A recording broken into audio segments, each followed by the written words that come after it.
আহ, আর পারা যাচ্ছে না। কে কোথায় আছো? মহারাজ, মহারাজ, কি হয়েছে আপনার? মহারাজ! মহারাজ, আপনি অসুস্থ বোধ করছেন?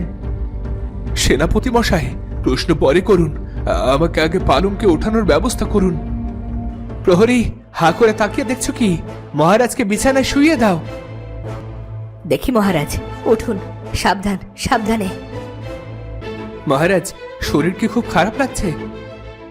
হ্যাঁ, রাজবন্ধুকে সংবাদ দাও। কি হলো প্রহরী, উটের মতো এভাবে দাঁড়িয়ে আছো কেন? শোনোনি মহারাজ কি বলছেন? উনি কষ্ট পাচ্ছেন। যাও, আর রাজবন্ধুকে ডেকে নিয়ে এসো। যথাজ্ঞা সেনাপতি মশাই। আপনি চিন্তা করবেন না মহারাজ, সব ঠিক হয়ে যাবে। আর পারছি না, কি যে যন্ত্রণা।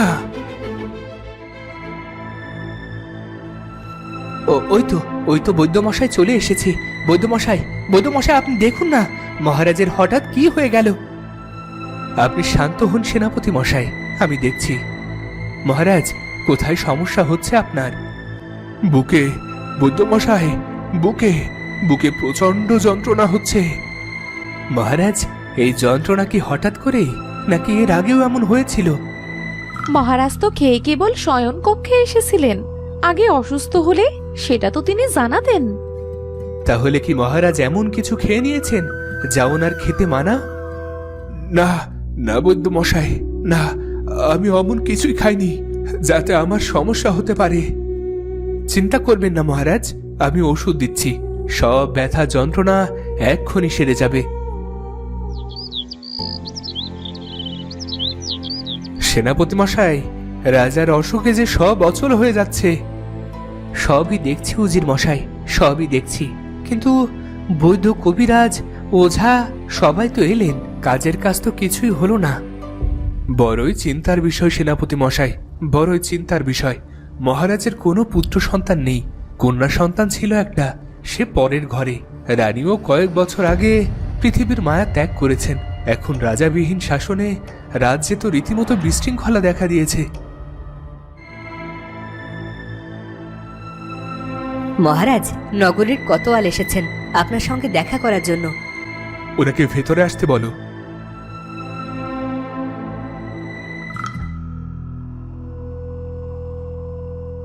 বলো, কি বলতে চাও?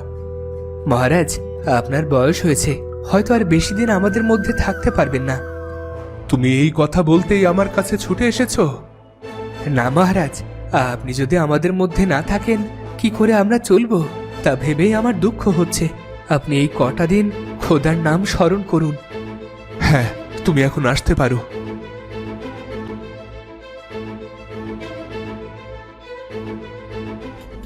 কোতোয়াল চলে যেতেই মন্ত্রীর প্রবেশ ঘটে। সেলাম মহারাজ। কোতোয়ালের মতো তোমারও কিছু বলার আছে নাকি? থাকলে বলে ফেলো। মহারাজ, আপনার অসুস্থতায় আমরাও কেমন জানি দিনকে দিন অসুস্থ হয়ে যাচ্ছি। প্রজাদেরও মন ভালো নেই। সবার মুখে একটাই প্রশ্ন, রাজা কি আর ভালো হবেন না? আপনার অনুপস্থিতিতে রাজদরবার খা খা করছে, রাজ্যে অচল অবস্থা দেখা দিয়েছে।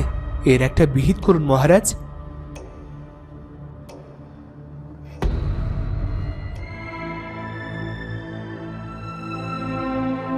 মহারাজ, রাজ্যের সব বৈদ্য, কবিরাজ, ওঝাকে ডাকা হলো, কিন্তু কেউই আপনার অসুখ ঠিক করতে পারল না। মহারাজ, জীবনের তো নিশ্চয়তা নেই, কখন কি হয়ে যায় বলা মুশকিল। তাই আমরা বলি কি, সময় থাকতেই একজন রাজাকে নির্বাচিত করে রেখে যাওয়া ভালো। কথায় আছে না, নিঃশ্বাসের কোনো বিশ্বাস নেই। আপনি না থাকায় গোটা রাজ্যের অচল অবস্থা দেখা দিচ্ছে, প্রজা অসন্তুষ্ট দেখা দিচ্ছে। এর একটা উপায় বের করুন, আর আমি যা বললাম সেটা একটু ভেবে দেখবেন, মানে নতুন রাজা নির্বাচনের বিষয়টা।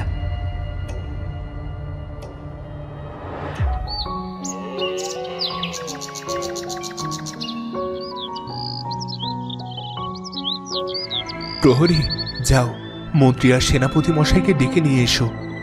যথাজ্ঞা মহারাজ।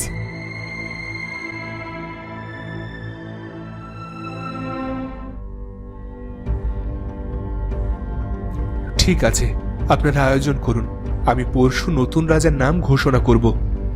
এতদিনে একটা ভালো সিদ্ধান্ত নিয়েছেন মহারাজ। চলুন মন্ত্রী মশাই, চলুন, আমরা এখন থেকে আয়োজন শুরু করে দিই। হ্যাঁ, চলুন।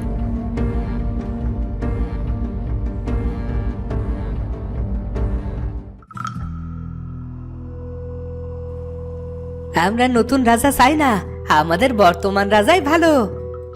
ওরে রাজসেনারা, তোরা কে কোথায় আছিস? ওরা দরবারে প্রবেশ করলো কি করে? প্রস্তুতির এখনো অনেক বাকি, ওদেরকে আটকা। এই আয়োজন বন্ধ করুন, বন্ধ করুন আপনারা। আমরা নতুন রাজা চাই না, আমাদের বর্তমান রাজাকে চাই। যা যা বলছি, ঝামেলা করবি না, বাইরে যা, বাইরে যা তোরা। আমাদের বের করে দেওয়া এত সহজ না, আমরা এই আয়োজন বন্ধ না করে এখান থেকে যাব না। ওরে ওরে, তোরা এখনো দাঁড়িয়ে আছিস কেন? ওদেরকে বন্দি কর। এই, তোমরা কি করছো? খেয়াল আছে তোমাদের? মহারাজ আপনি? হ্যাঁ আমি। ওদেরকে এক্ষুনি ছেড়ে দাও। মহারাজ আমরা নতুন রাজা চাই না, আপনি আপনি আমাদের মালিক। নতুন রাজা পেলে আমরা এই রাজ্যে টিকতে পারবো না মহারাজ, টিকতে পারবো না। তোমরা ওঠো ওঠো, আমি কোনো নতুন রাজার নাম ঘোষণা করব না।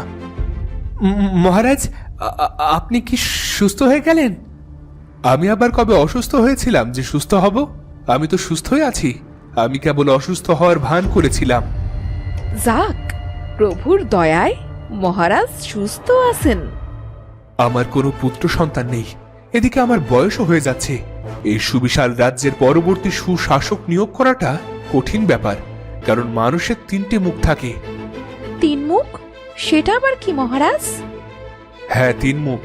প্রথম মুখটা সে সবাইকে দেখায়, আর দ্বিতীয়টা দেখায় তার আত্মীয়দের, আর তৃতীয় মুখটা সে সহজে দেখায় না। আর এই তৃতীয় মুখটাতেই লুকিয়ে আছে একজন ব্যক্তির চরিত্র। আমি আমার রাজ দরবারের সদস্যদের সেই তৃতীয় মুখটি দেখার জন্যই অসুস্থতার ভান করি, কারণ আমাকে যোগ্য রাজা নির্বাচন করতে হবে, যেটা খুবই কঠিন কাজ। মহারাজ, আপনি আপনার রাজদরবারের সদস্যদের মধ্যে যোগ্য রাজাকে পেয়ে গেছেন।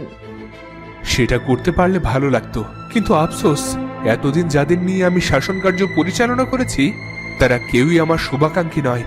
নতুন রাজা ঘোষণার কথা বলতেই মন্ত্রী আর সেনাপতির মুখে হাসি ফুটে উঠেছিল। এরপর কেউই আমার সঙ্গে আর দেখা করতেও যায়নি।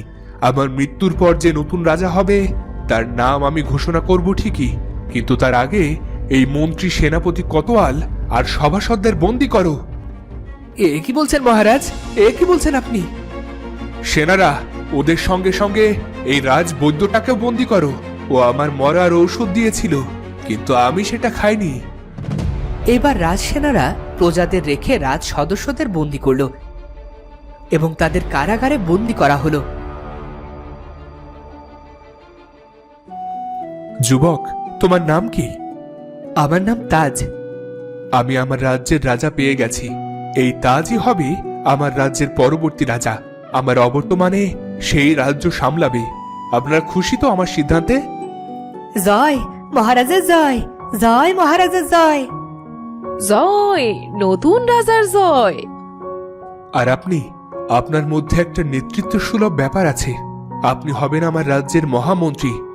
আর এই যে আপনি নতুন রাজা চান না বলে রাজদরবারে ঢুকে আপনি প্রথম চিৎকারটা দিয়েছিলেন, ভালো লেগেছে খুব। আপনাকে আমি আমার রাজ্যের সেনাপতি পদে নিযুক্ত করলাম। আপনার যেমন ইচ্ছে মহারাজ।